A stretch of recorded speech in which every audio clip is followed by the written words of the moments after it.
Welcome back to the EDCO Evolve On conference, everyone. Hopefully you're all refreshed and re-energized for another round. I'd like now to introduce our next session of the day, Strengthening Municipalities Through Energy Choices, presented by IESO. Candace Trickey, Director, Corporate Affairs of IESO, will share her thoughts on innovation and the evolving electricity system. Pat Lowe, Senior Manager of Partnerships and Innovation, Research and Development at IESO, will then lead a dynamic and engaging panel discussion on how innovative electricity projects are addressing local energy needs and priorities. Hi, I'm Candace Trickey, Director of Corporate Affairs at the Independent Electricity System Operator. Really happy that you can join me here today. We're going to talk a little bit about today's theme, which is innovation.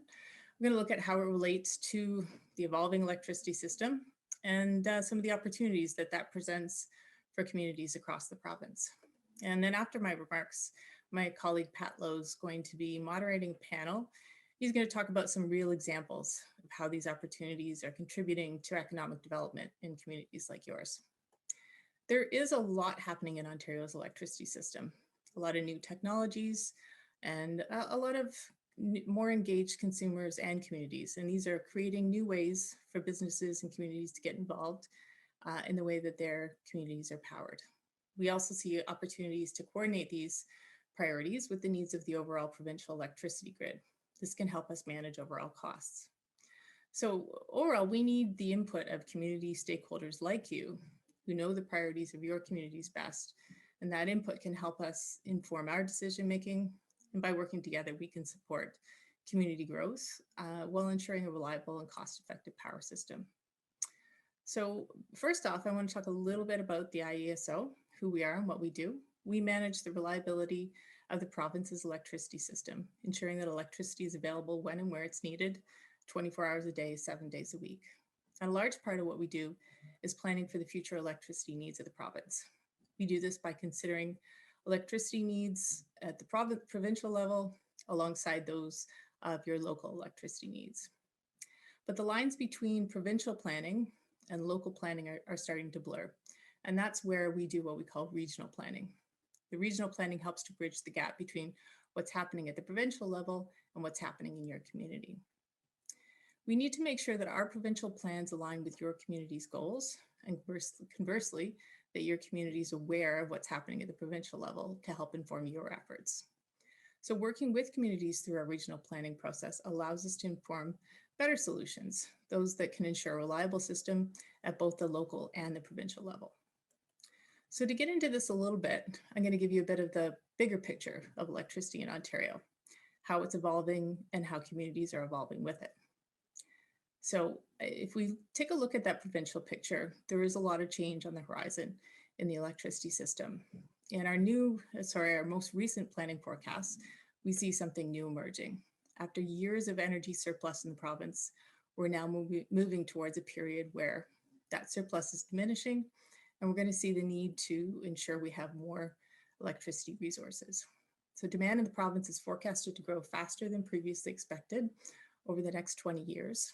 And this demand is largely due to increased agriculture growth, electrification of transit, and growth in the residential sector as we see more Ontarians working from home. So alongside this growth in demand is the changing landscape of generation in the province. We got the Pickering nuclear plant retiring mid this decade and other nuclear plants undergoing refurbishments.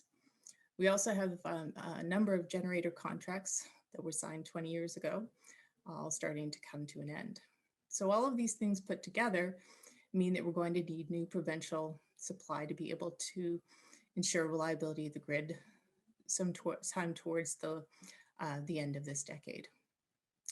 And although these changes are happening at the provincial level, they also create opportunities for communities, for you to develop your own local electricity resources to meet your future energy needs.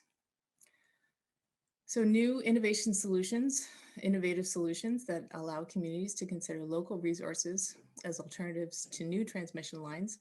For example, things like solar, other small-scale generation, energy storage, energy efficiency, and other energy management tools, things that let businesses earn revenue to reduce demand during peak periods. And many communities have developed or are in the process of developing their own community energy plans that call for greater energy independence by enabling more local resources to meet their needs. For example, there's a lot of great work underway in Thunder Bay, developing a community energy and emissions plan. This is something you're going to hear more about in the panel discussion. And it's something that communities across the province tell us they increasingly want to look at. Local electricity resources that help them achieve their own priorities, like economic development, things that can help them create local jobs and develop local skills. So at the ISO, we do see this potential and we're responding to what we're hearing. There are efforts underway across the province to look for new ways for communities to use local electricity supply to support their growth. Two areas in particular I'm going to talk about today are Windsor-Essex and the York region. And you're going to hear more about those in the panel discussion as well. So first off, Windsor-Essex. Lots of, huge, actually rapid growth in greenhouses in Ontario. In Windsor-Essex in particular, a lot of new and expanded greenhouses are rapidly increasing the electricity demand to support this growth. In fact, this demand is expected to double in just 5 years. Now, part of the solution for this will come from new transmission infrastructure to bring more electricity to the area, but local solutions like conservation and innovative projects are also helping to make an immediate impact. So one example, the Save on Energy retrofit program, it's helping greenhouses to reduce their energy use by installing more energy efficient lighting and HVAC systems. This saves money for the operator and also reduces the amount of electricity they draw from the system. So as a system operator, we like to see that. It helps us manage growth in the area a lot more efficiently. Another example is Great Northern Hydroponics in Kingsville. They're a tomato grower with a 70-acre facility, and their company's made the switch to LED grow lights with the help of conservation incentives. The switch is going to save over $150,000 on their annual operation costs. And this is the kind of payback that really helps businesses like those thrive. At the same time, we're also funding innovative projects that have the potential to cost-effectively reduce demand from indoor agricultural facilities during local and provincial peak periods. So lots of great examples of how both regional and local planning and provincial grid level planning come together, find solutions that work for both and serve the greater good and help keep costs down.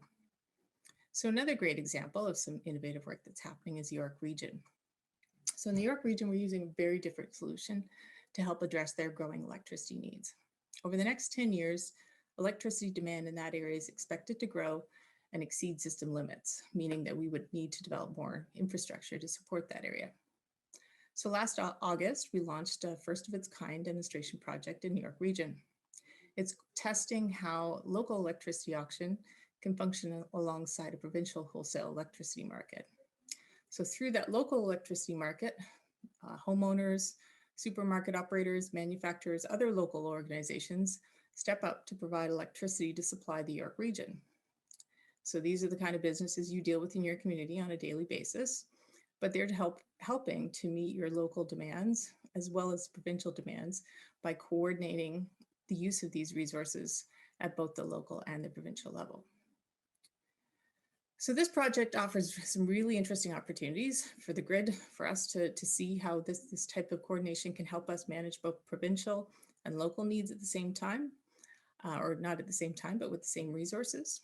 And it's also providing a revenue stream for the providers. They'll earn revenue by committing to being available to provide energy when it's needed, and then also helping, and then what that also does for the system is it reduces peaks on the system when the demand is high. So helping reduce the amount of infrastructure that we need to build. So it's a great example of how the overall system is changing and the type of economic development opportunities that are created when we coordinate these needs. So whether it's Windsor-Essex or York region or any other region of the province, the key is finding these cooperative solutions that are cost effective and help maintain reliability while also meeting the unique needs of each region of the province. So how can you get involved? How can you stay in touch with these types of opportunities? At the ISO, we rely a lot on the input of others. So discussions with community members like yourselves help us better understand your priorities. and help us make decisions about what's best for the electricity system. And given the current realities in this increasingly online world, we've shifted all of our engagements initiatives online so that you can access them from really any corner of the province. But there's a few different ways you can get involved. So first off, we have regional electricity networks. So we launched these late last year, and they created a network for each of the 5 regions of the province. And these allow us to have an ongoing two-way dialogue between the community stakeholders and ourselves. They help to build understanding and awareness of your local priorities, and also help us shape our future discussions on what's important. So another way that we're helping encourage this two-way dialogue is an online engagement platform that we recently launched called ISO Connects. It allows members to keep in touch with us and others in the region, allows you to learn about the electricity sector, the local electricity picture, and contribute to those broader regional electricity plans. So if this is something you're interested in learning more about, or you want to attend future events, learn how to become a member of your electricity network, you can visit ISO Connect's website. And if you have any questions on community engagement, or you want to do more, please hesitate to reach out. Don't hesitate to reach out. You can contact us at communityengagement@iso.ca. So with that, I want to thank you again for taking. Hi, everyone. And thank you, Candice, for those amazing remarks. And this is a panel I'm really excited to be a part of. As you heard from Candice, right now, the electricity system, it is changing, which means there's actually a lot more opportunities now for local communities and even local residents in those communities to provide services to the grid. And when we talk about resources, sometimes there's this misconception that, to be a power producer, to be effective in this community, to really provide generation services, you'll need something like a solar farm, or you'll need giant wind turbines. But what if I said that it could be something just as simple as light bulbs, or even residential smart thermostats, or even how you retrofit your house? So this is something that, like I said, it's going to be a fantastic discussion. Just first off, as introductions, my name is Pat Lowe. I am Senior Manager Partnerships in Innovation Research and Development. Joining with me on this panel is Summer Stevenson, the Sustainability Coordinator of EarthCare City of Thunder Bay. And Summer is leading the City of Thunder Bay's community energy and emission plans. And we're going to hear more about that later today. Also joining us is Guido van Hethoff, who's the President and General Manager of Great Northern Hydroponics, a tomato grower in Kingsville with a 70 acres facility. And Great Northern Hydroponics has participated in energy efficiency programs from the ISO.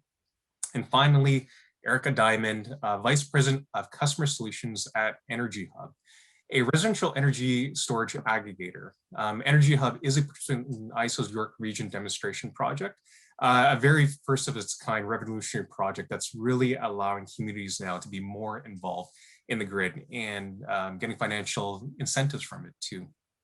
So before we dive into a really meaningful discussion, I know each participant here would love to talk a little bit about some of the projects that they're undertaking. So let's start off with Summer Stevenson. So good morning, everybody.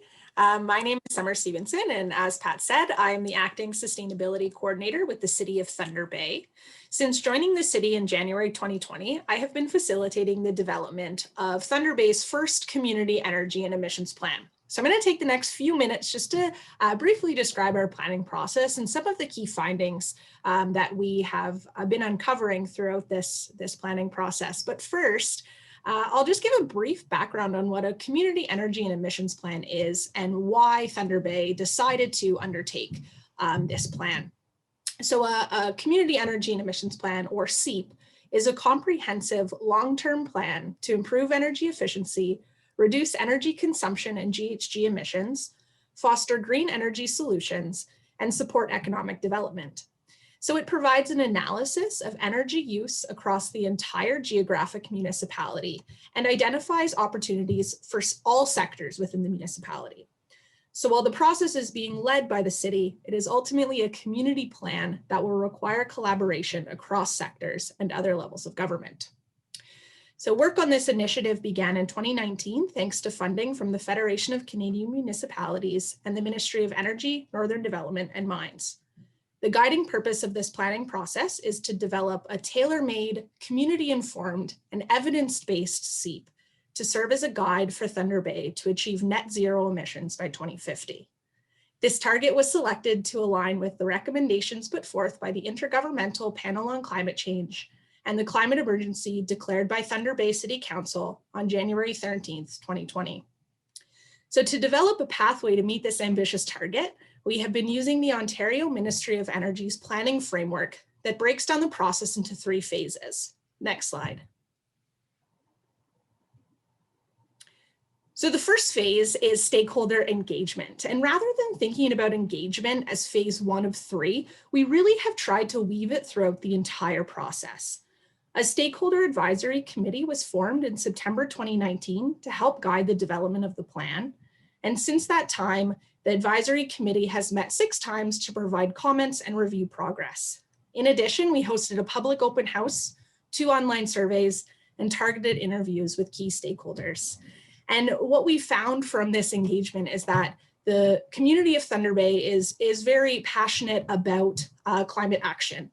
And we all are excited to join together to realize what Thunder Bay could look like in 2050 if we achieve these emissions reductions. And while we all have different ideas of the path to get there, we all agree on this target, which is amazing to see. And it's really wonderful when sometimes talking about climate change can be a pretty tricky subject to talk about. So it's been a wonderful opportunity to work with our very engaged community and stakeholders across the city throughout this process. And our engagement is still ongoing. So once the draft plan is finalized, we will be hosting a virtual open house for the public prior to bringing the plan forward. And because this is such a long range plan, we will continue to undertake engagement at 5-year intervals as we look to see new technological developments, policies, and funding opportunities as they arise. Next slide. And the second phase of the planning framework was to conduct a baseline energy study. So a baseline energy and emissions inventory was completed for the year 2016. And as you can see on your screen right now, in 2016, the community of Thunder Bay emitted 1,228 kilotons of carbon dioxide equivalent. And what happened from there is we modeled out to 2050, looking at a business as usual trajectory. So looking at the plans and policies that are currently in place and some of the anticipated developments that will happen over the next 30 years to look and see what emissions might look like in Thunder Bay if we continue on the path we're on. And you can see that we don't realize a lot of reductions if we continue with business as usual. So this plan really reinforces that we need to take a second look at the way that our sectors operate and look at improving efficiency and reducing our emissions. So that led to the third and final phase, which is the development of the plan or our low carbon pathway. And so that's illustrated by the green line here.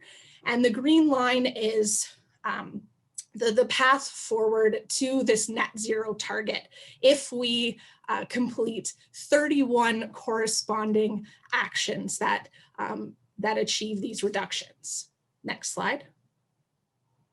Now I won't go over all 31 actions, I'll wrap it up, but there are 6 key areas that have been really highlighted through this process, and they are on the screen for you. So the first being to retrofit our buildings, priority on pre-1980 stock. So this will reduce energy use by improving efficiency in our homes.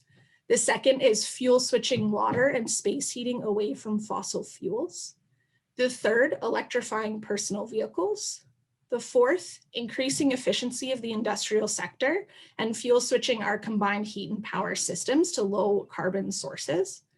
The fifth being generating local renewable energy, and the sixth being diverting our organic solid waste to an anaerobic digester for methane capture and renewable natural gas opportunities. So these 6 actions would help reduce Thunder Bay's emissions by 75%. And right now we are in the process of developing a 5-year implementation framework that will kickstart action so that we can hit the ground running when this plan is approved, and really start to make some changes and look for opportunities to get some of these projects off the ground.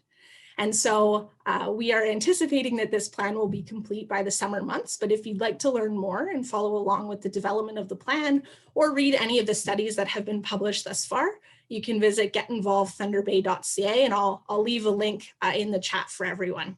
But that's my brief synopsis, and I'll hand it back over to Pat. Next up, we're going to have some really insightful information from Guido. As Candace mentioned before, there's a lot of prominent growth in greenhouses. So Guido, why don't you take it away? Thank you very much, Pat.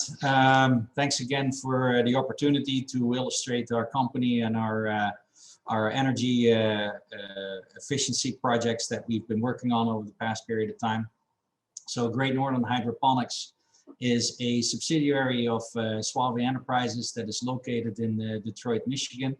I run the agricultural portfolio for Suave Enterprises here in southwestern Ontario. So we're situated in Kingsville, which is an adjacent community of Leamington. It's also considered the greenhouse capital of Canada.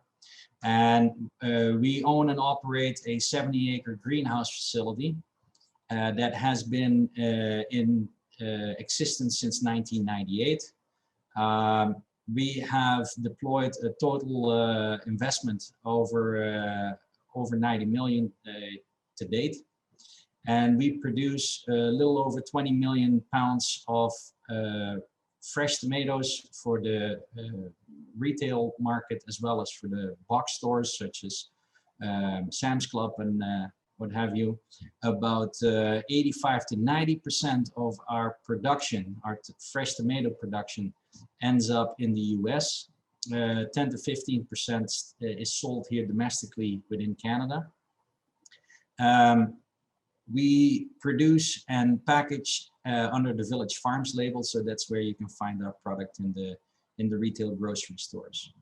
Our total labor needs for the entire year, we have a staff that is in total 240 employees big, and we have a sister company that is called Suave Cogeneration, or Suave Hydroponics Company, where in 2008 we became commercially operational with a combined heat and power plant. That is a 20-year contract that we have in place with the IESO. Back in 2006, they were looking for 1,000 megawatts of natural gas-fired cogeneration in order to create more flexibility on the supply and demand dynamics on the grid by having something that you can start up when needed and you can shut down when it's no longer needed. So we responded to that request for proposal, and we were one of 7 successful proponents under that program back then. Maybe interesting to mention here, one of the reasons that we were interested in a combined heat and power contract was not because we wanted to become necessarily electricity generators, but because the byproducts of that cogeneration plant, in other words, the heat that we yield off of the engine, as well as the flue gas that comes off of there, which is rich in CO2, are big input costs in our vegetable operations. As people may know, CO2 during light hours is a crucial building block in the photosynthetic process within plants. So it is very helpful to have a 70-acre carbon sink sitting right next to a CHP plant. We produce the heat to maintain optimal temperature in the greenhouse, and we collect the CO2 for the leaf and crop fertilization. Then when the engine runs, we spin an alternator, and that produces electricity, and that electricity is directed into the Ontario power grid. Next slide, please. So again, the concept of cogeneration is that we have here 12 megawatts on site, which is built up out of 4 individual engines. Each engine produces 3 megawatts of electrical capacity, as well as 3.4 megawatts of thermal capacity. One engine is 20 cylinders or has 20 cylinders. We combust natural gas, then we cool the jacket of the engine, and the temperature, the thermal energy that we yield off of that goes into the greenhouse to condition the greenhouse for optimal growing temperatures, as well as the flue gas is scrubbed off of these engines into food grade CO2 that we introduce in the greenhouse during light hours. And as I mentioned before, the alternator that is attached to the engine produces the electricity that we can direct to the grid. Next slide, please. So if we look at our total energy characteristics, we have 12 megawatts, which is capable of powering up to 12,000 residential homes here in the area. We have a 20-year CHP contract that expires in 2028. And we had a discussion with IESO many moons ago where we were allowed to use the asset to supply power to the greenhouse when we are not deemed to run for the grid. And the reason that works well is because we needed to be on the market in a 12-month period of the year, so a year-round production facility. That way we could enhance our competitive position and not give up the winter market, where normally we don't get enough natural light from Mother Nature in order to sustain economically viable production in the winter months. And historically, we would have to give up our shelf space in on the retail market to climatic advantageous regions such as the southern US and Mexico, because they were able to produce in the winter months. So what we did, and we were the first large commercial greenhouse to implement supplemental lighting large scale back in 2011. We built a greenhouse complex that we facilitated with supplemental artificial lights, where we can supplement the natural light levels during the poor light level period of the year, which runs typically from October until April, and just add supplemental lights in order to sustain economically viable production throughout the winter months. So that facility was built in 2011, and we've been producing year-round tomatoes as a result of that since then. At first, the lighting technology that was applied here was all high-pressure sodium lights, which had a total demand or load demand of about 7.2 megawatts. In October 2020, we did another project with the IESO where we responded to a Save on Energy program, where we would like to switch the high pressure sodium lights with a new advanced LED technology, and to get more yield, to get a better light spectrum in the supplemental lights, and to reduce our electrical load profile. So with the help of integrating 50% of LEDs that displaced HPS, we dropped our power load to 6 megawatts. So it's a 1.2 megawatt reduction. And we're very grateful that we had access to the Save on Energy program under IESO. In addition to that, we're all about conservation over here, and constantly looking for the new best smart mousetrap, how we can do things more efficiently and more economically, all while enhancing our sustainability for the market that we supply to. We also have backup generators here on site. These are 2.4 megawatts in capacity, and we are a participant with the demand response program under the IESO. Next slide, please. Well, as Great Northern Hydroponics has been a lifelong innovator since its existence, we are constantly engaging with other parties, be it the community, the town, federal and provincial institutions, to see how we can be part of the solution rather than be part of the problem. So with that being said, we have ongoing discussions over if we have an opportunity to maybe expand our cogeneration facility, which would help in twofold. One is to create more resilience and availability of local power generation in the area. We can help with balancing the grid because we are flexible with starting and stopping the engines when it's needed to run and when it's not needed to run. And in addition to that, we are looking at different lighting technologies to drive further the conservation efforts of the facility.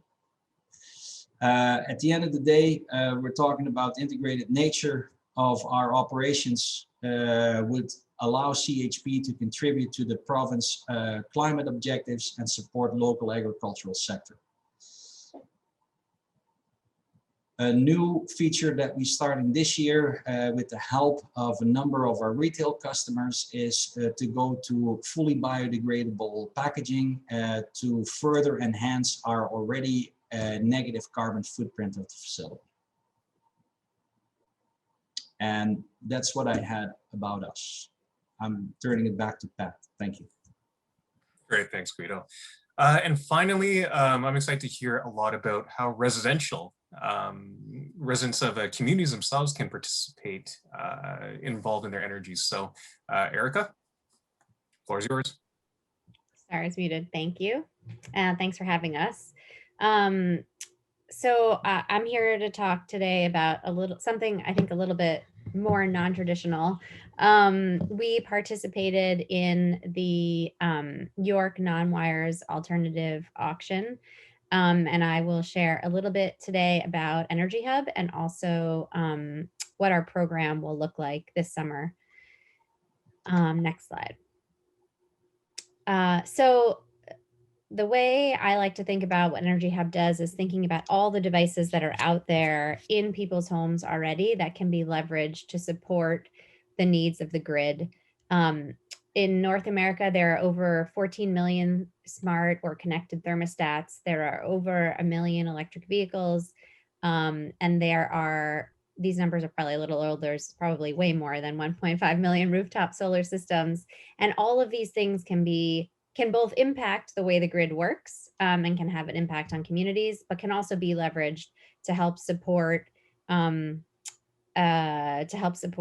whether it's like big weather events or peak issues, or even avoiding transmission and distribution investments, at least in the short term.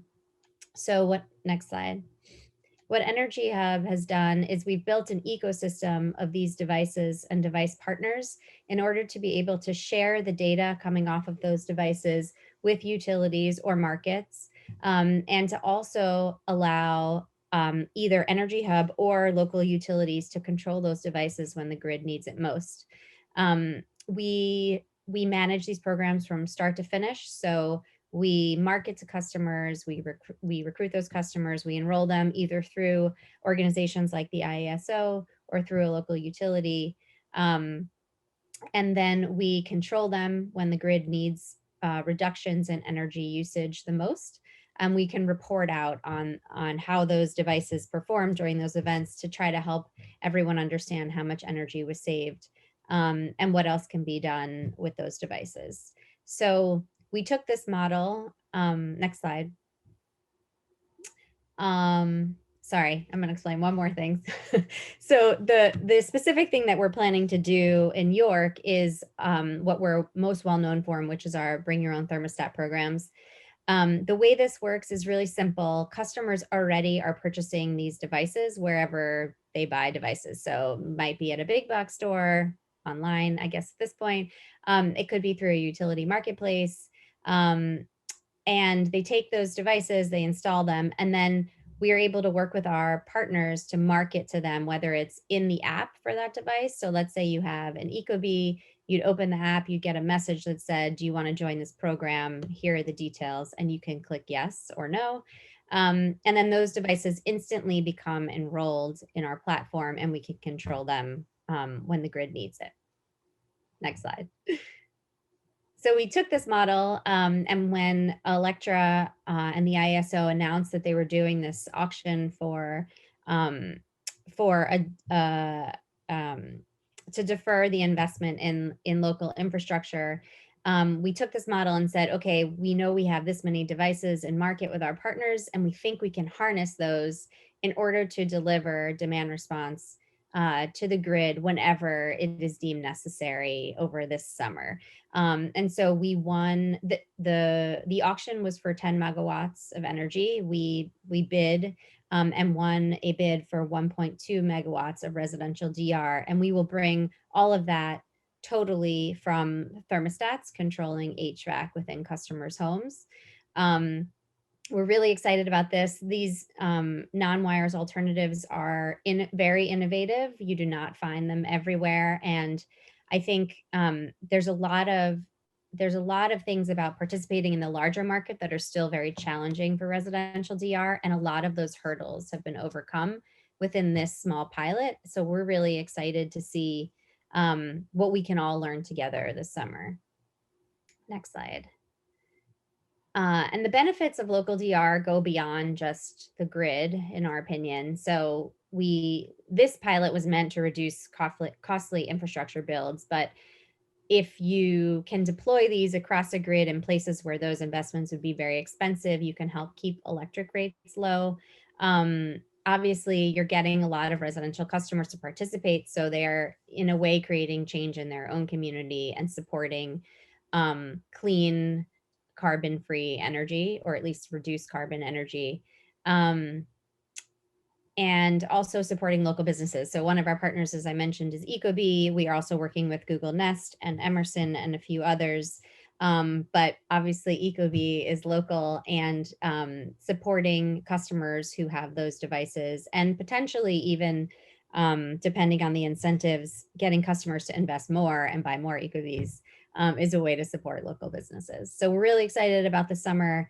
We think this is a great opportunity to show that residential customers can help with grid issues and sort of protecting the long-term health of the energy grid. So that's it.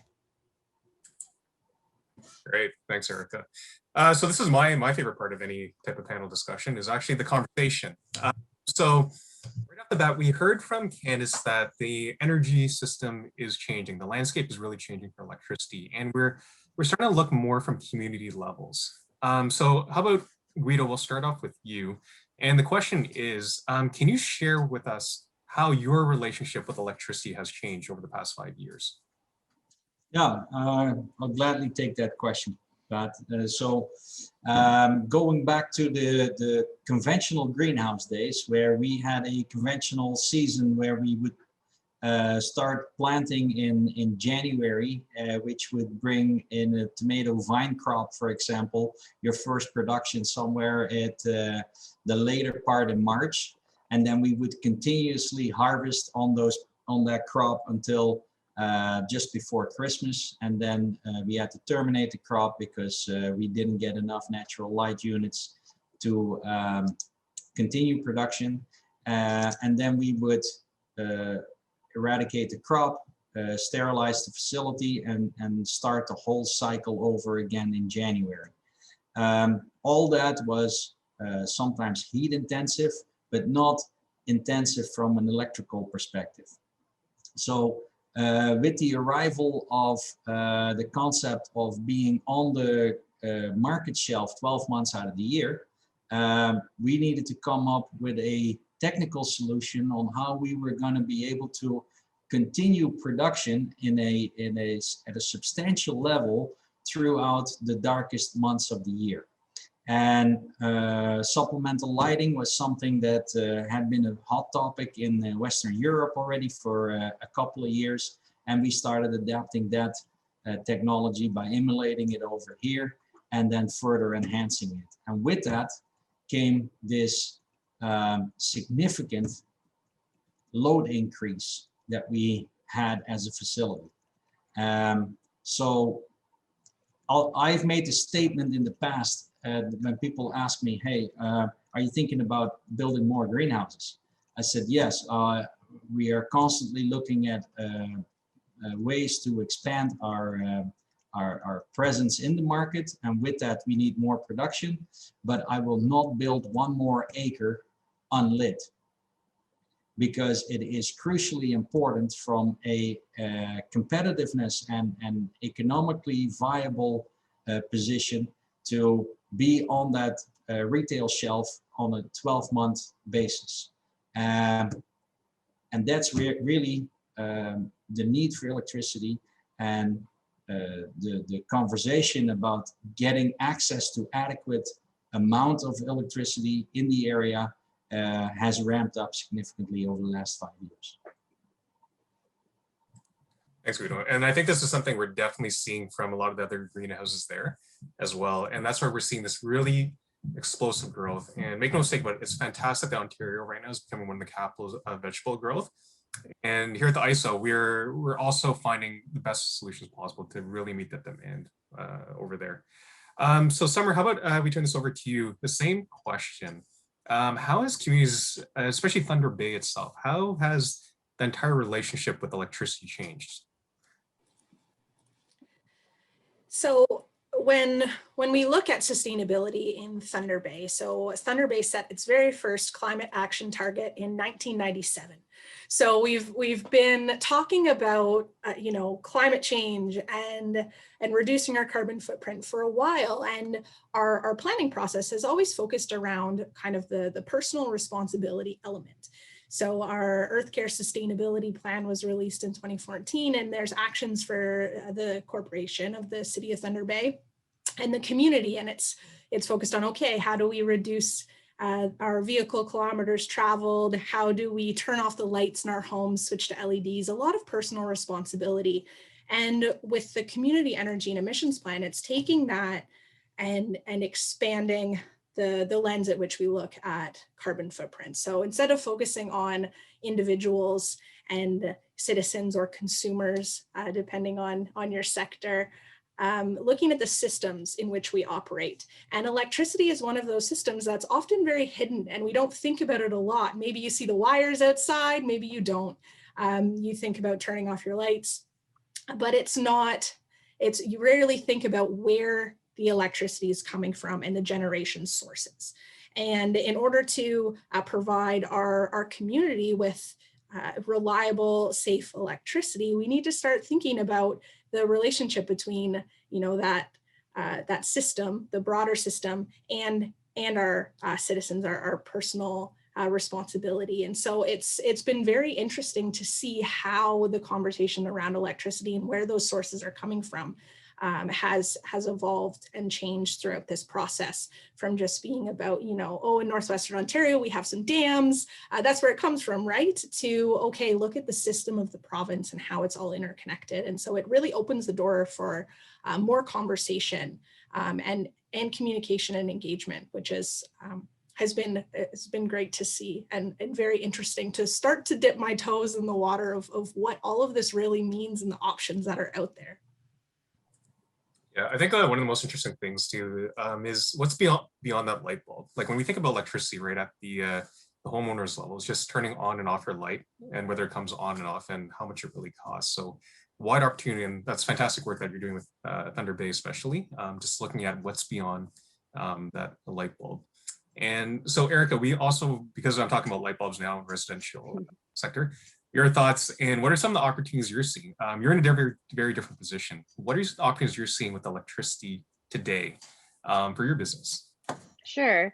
So I think it's true, the light bulb is the most obvious thing in the home, but it is certainly not the thing that uses the most electricity. So the things that we try to focus on, we always start, like the reason we started with thermostats was one, because people were adopting them, but also because the HVAC is the primary load in the home, at least in the summer. And the other things that we're really focused on now are electric vehicles, because there are, while there aren't so many today on the road, when people start to increase their purchases of those, if they are living in tight, like smaller communities, and everybody has an EV, that will quickly become a really big issue for the local grid. And so it's not just like the number of people who have them, but what the concentration is. And then the other thing that we are spending a lot of time on are solar and battery systems. So batteries are obviously great for backup if the power goes out, and also for storing solar production, but they can be amazing resources to inject energy back into the grid, as can EVs. And so we're spending a lot of time thinking about how utilities and grids can best use those three device classes. So this is kind of in line with the next question. It's going right back to you, Erica. Okay. What are some of the benefits and challenges you're also seeing in integrating these solutions? Oh, sure. We could talk for a really long time about this. The benefits to me are fairly obvious. Like whenever the peak is on either the larger system or the local system, finding a way to reduce energy usage during those hours or minutes is key. And these devices can all be used for that. But obviously, these are new devices.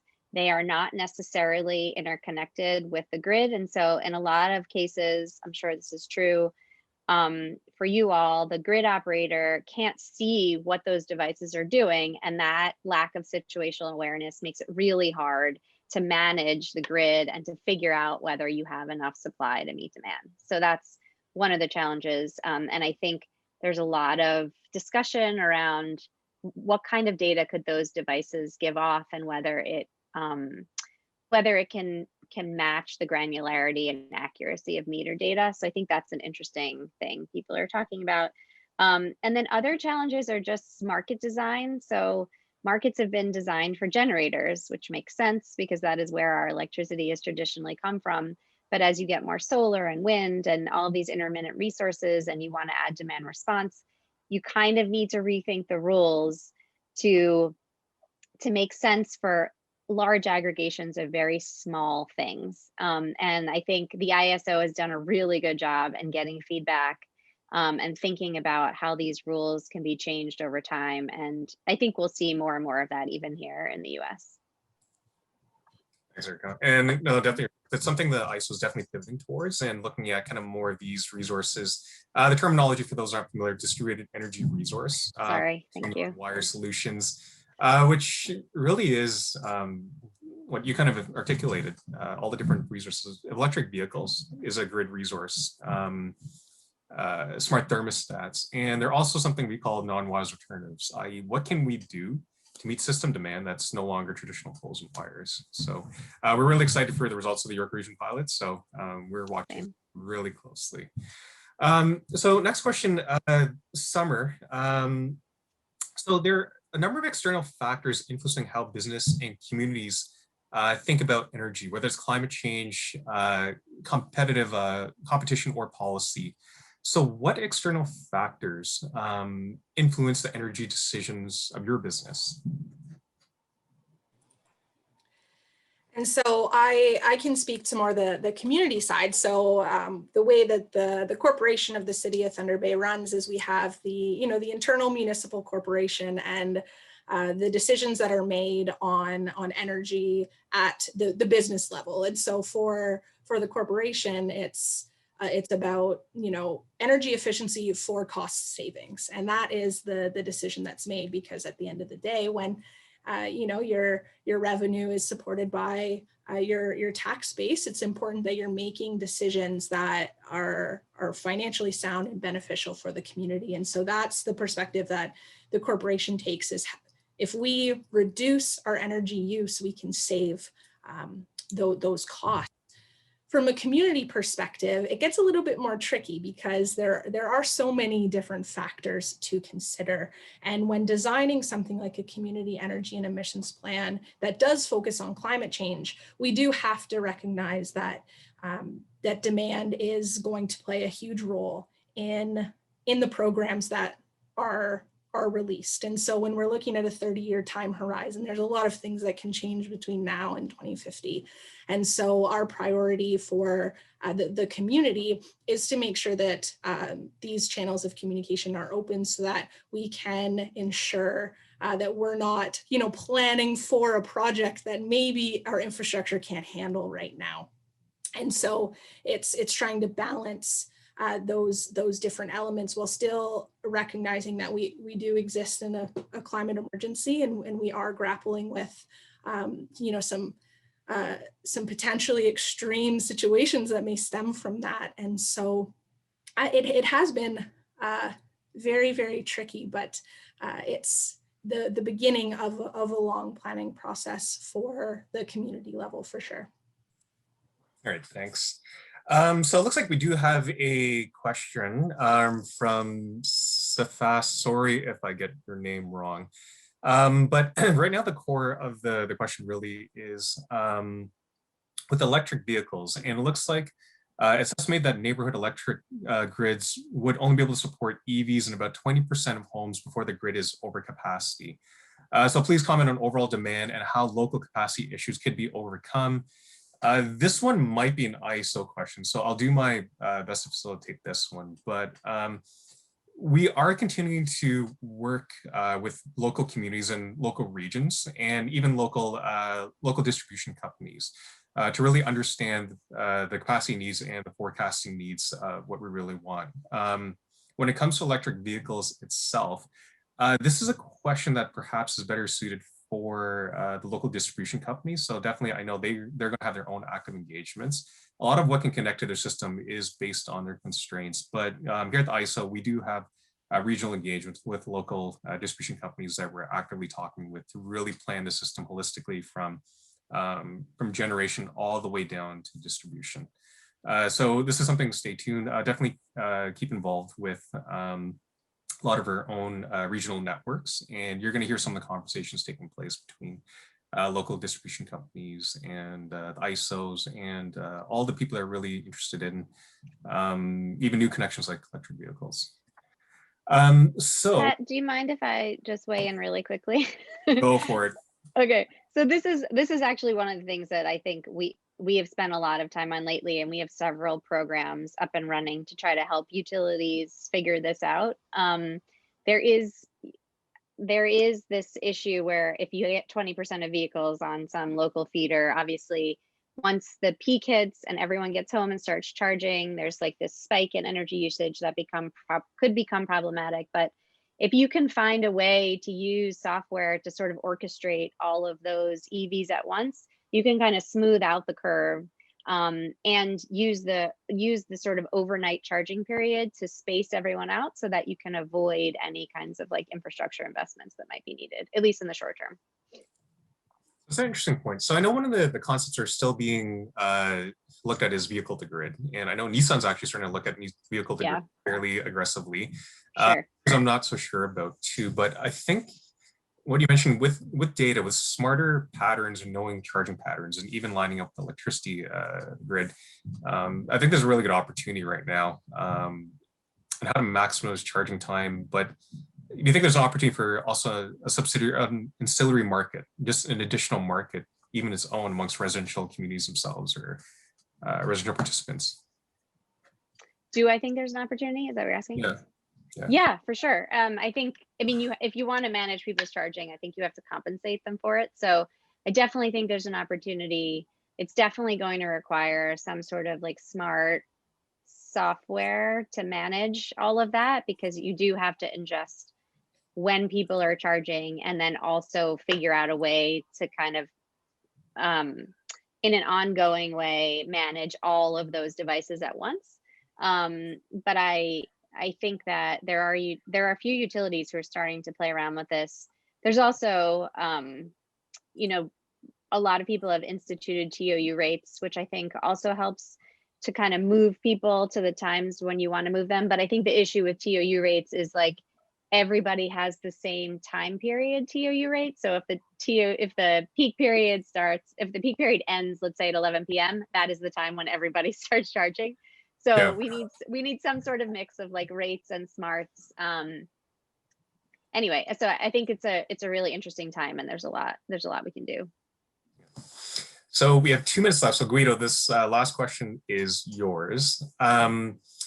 And yours, I'm asking you this question because we've really seen how vegetable growers suddenly transformed their business and started being a power producer. So how do you see these new opportunities to meet energy needs, supporting economic development and growth for communities? Yeah, so thanks for that question, first of all. We have our own thoughts about how we can facilitate let's say, the power availability in the region and help relieve some of the constraints, as well as looking at the lighting load that we have ourselves and that we have as a sector here in the area, where if we look at the time of use that the greenhouses need to light their crops, and when the general public and the community uses electricity on the grid, it is almost like a beautiful synergy by putting those two together. If we get an opportunity to build more CHP, so combined heat and power here locally in the area, and that can be done by companies individually, or it can be done by a cluster of growers that, you know, collectively invest in the technology, have the heat, have the CO2 available. Think of it like a district heating system and a district CO2 supply system for their crops, all while they produce electricity either for the grid or for the sector's lighting needs. It does two things. One, it deploys new investment, so new capital in construction, in good full-time jobs, as well as taking the seasonality out of agriculture in the region. And what that does is it turns where the agricultural sector on a global level is a very seasonal sector. And by being able to produce on a year-round basis, we take the seasonality out of it, and that warrants for us to have full-time staff on a year-round basis. And it's not just the direct labor that we need for cultivating the crops and the harvesting and the packaging process, but also a lot of spin-off jobs around it. Logistics, forklift drivers, maintenance people, keeping the assets in good shape so that we prevent any downtime that we may have. And that are all good paying, permanent full-time jobs for people in the community. Thanks, Guido. That's actually really insightful. It's a bit of a ripple effect, I guess, sense. So with that said, I know we're at time. I want to thank each and every one of your panelists and your really unique and insightful thoughts on this matter. I want to thank EDCO as well for inviting the ISO to this amazing session. And with that said, I guess I'll hand this over back to you, Belinda. Great, thanks Pat, Summer, Guido, and Erica for a very enlightening session today. And to IESO for sponsoring this session and our conference today. Your session was a great addition to our education program, and we are delighted to have you as a valued partner. So a quick reminder for everyone to visit our EDCO conference website, which has additional resources from our innovative partners. You can connect with them and see what they're doing through our Innovators Showcase directory. We also have some additional education provided by our partners in the Innovation on Demand page. You can see how they are evolving and creating resources for economic developers. Hard to believe that next week is our last week of the EDCO conference, and we're looking forward to our sessions on Wednesday, February 24th. The day is going to be sponsored by Farm Credit Canada, and you won't want to miss the Leadership in Times of Disaster Mayor's Panel, as well as personal leadership strategies presented by Farm Credit Canada. And we're also so thrilled that Janice Stein will be back with us to reflect on all that has happened since January 20th when we first gathered for the conference series. So we'll keep the chat open for another few minutes if you'd like to touch base with one another. And again, thanks everyone for participating today, and we'll see you next week.